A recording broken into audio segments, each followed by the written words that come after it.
4. Sénatrice Jarpa. Merci, Madame la Présidente. Honorables sénateurs, j'ai l'honneur de m'adresser à vous à partir du territoire non cédé du peuple algonquin Anishinaabe. Je prends la parole aujourd'hui pour répondre à l'interpellation numéro 4 soumise au Sénat par notre collègue, la sénatrice Mary Coyle, sur la nécessité d'apporter en toute urgence des solutions aux effets des changements climatiques dans notre pays et ailleurs dans le monde. Je remercie la sénatrice pour nous avoir rappelé à nos devoirs, au moment même où, selon un très récent sondage léger, 70% des Canadiens sont inquiets, voire très inquiets par rapport au changement climatique. Chers collègues, du 6 au 18 novembre débutera la conférence des Nations Unies sur les changements climatiques, COP27 à Sharm el-Sheikh, en Égypte. Les parties prenantes, les parties présentes à la précédente conférence, la COP26, réunie à Glasgow, ont réaffirmé l'objectif retenu par la communauté internationale et connu sous l'appellation Accord de Paris, pour le maintien de l'objectif d'un réchauffement qui n'excède pas 1,5 de degrés Celsius. Glasgow a aussi insisté sur le besoin d'une intensification urgente des actions clairement identifiées, du financement en vue du renforcement des capacités, du développement des technologies afin de renforcer l'indispensable résilience et de réduire la vulnérabilité d'un grand nombre, sinon de tous, au changement climatique. Un nouveau rapport d'ONU Climat montre que les pays infléchissent à la baisse de la courbe des émissions mondiales de gaz à effet de serre, mais souligne que ces efforts restent insuffisants pour limiter la hausse de la température mondiale à 1,5 degré Celsius d'ici la fin du siècle. Selon ce rapport, les engagements climatiques combinés des 193 parties de l'accord de Paris pourraient mettre le monde sur la voie d'un réchauffement d'environ 2,5 degrés Celsius d'ici la fin du siècle. Le rapport publié montre également que les engagements actuels feront augmenter les émissions de 10,6% d'ici 2030 par rapport au niveau de 2010. Chers collègues, les changements climatiques ne sont pas une vue de l'esprit.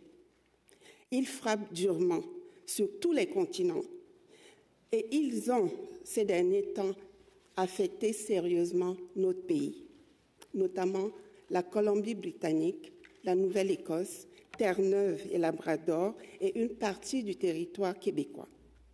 Ils sont hélas une triste réalité. Les effets sont visibles partout. Ils le sont en Afrique, où les gouvernements et les groupes de la société civile multiplient leurs efforts en matière de résilience climatique.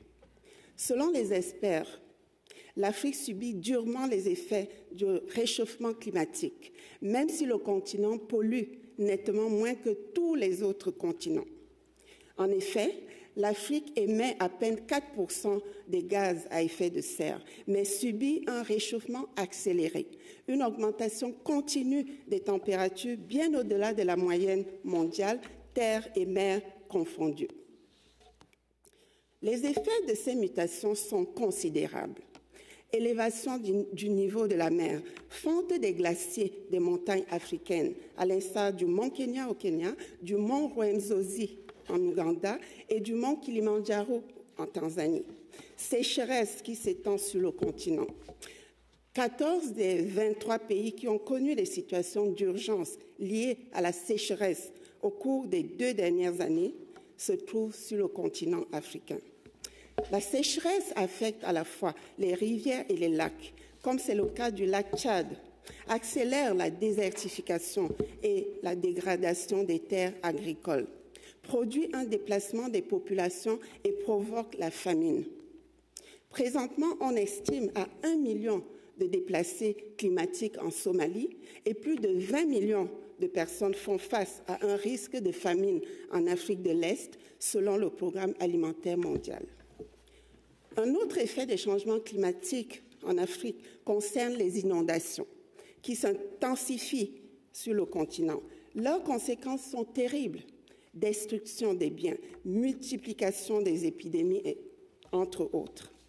Au Nigeria, des inondations dont l'ampleur est sans précédent ont fait 363 morts, près de 2 millions de déplacés et plus de 618 000 maisons détruites.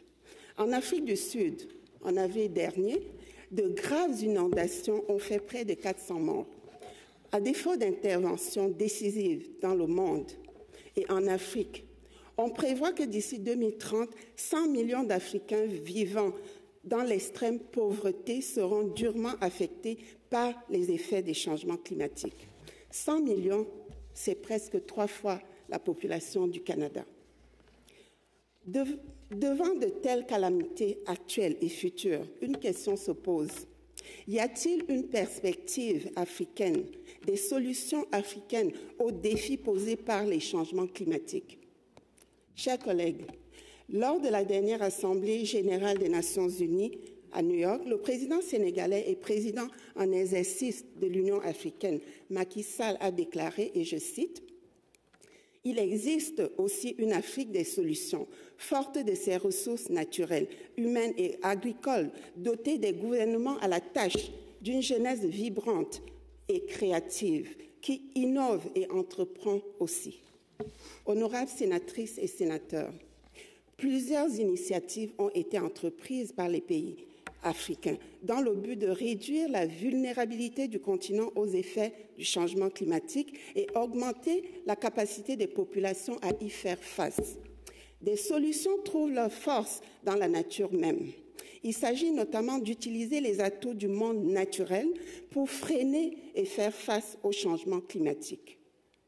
Selon le Programme des Nations unies pour le développement, le PNUD, la protection des forêts et mangroves pourrait permettre d'éviter à l'Afrique jusqu'à 500 milliards de dollars de pertes liées au changement climatique.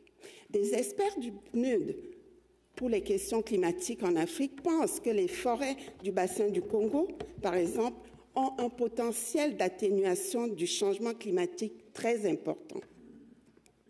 Dans cette optique, le Madagascar a récemment introduit la culture des plantes aquatiques, encore appelée rambo ou lèche de sable.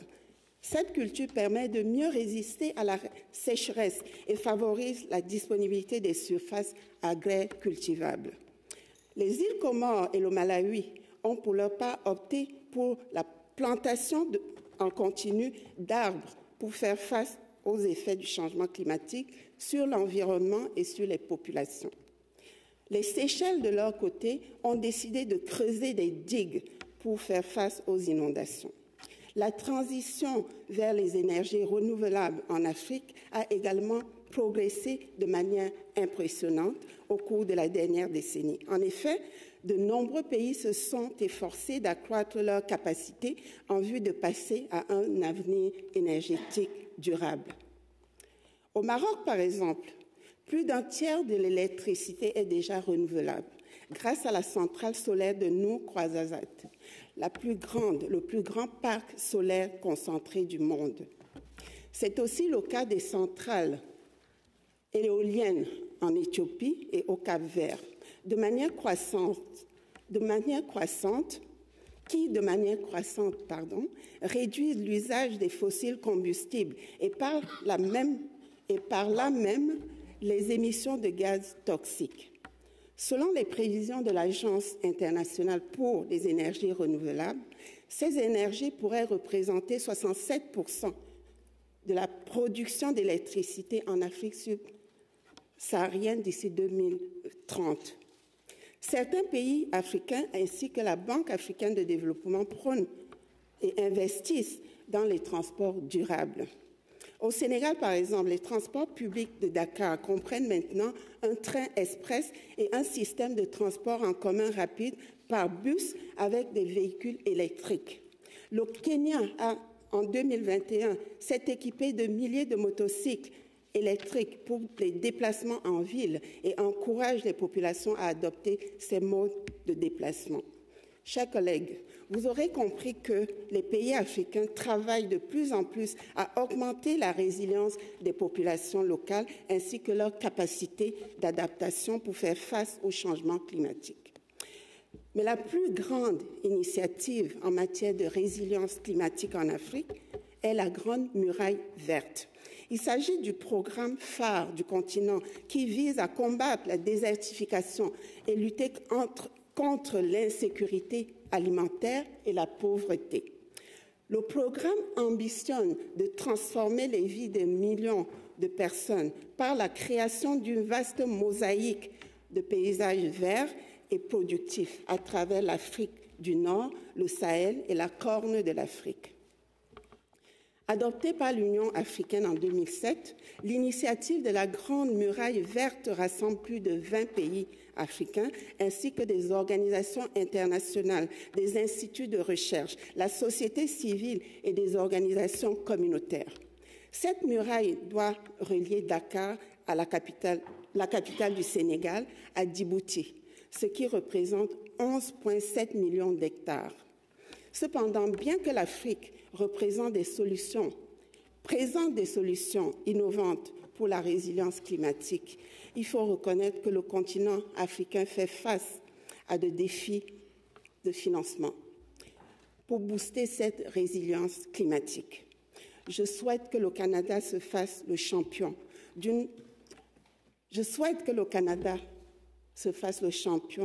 du respect de ses engagements envers le continent, aux Nations Unies, au G7, à l'OCDE et à la COP27. Bref, partout où l'urgence climatique est à l'ordre du jour. J'espère vivement que le Canada y plaidera pour soutenir les demandes africaines d'appui à leur politique dans ce domaine.